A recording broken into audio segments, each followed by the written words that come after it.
So yon mga mima, dumating na nga ang pinakahihintay ng aking girlfriend. Kaya ngayon, bubuksan na natin siya. Ay, ito pala.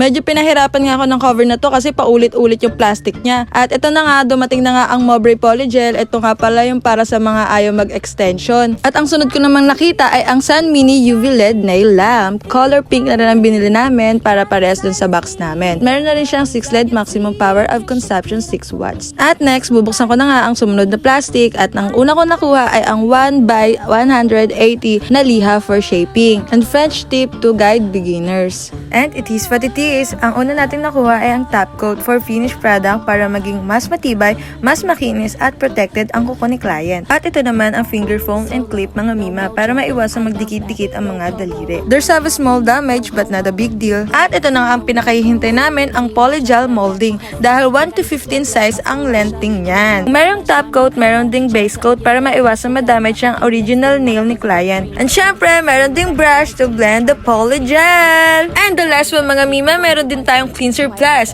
to remove excess gel and hand shines. Para sa mga magtatanong kung saan ko ito nabili, check nyo na lang sa comment section. Keep on trying.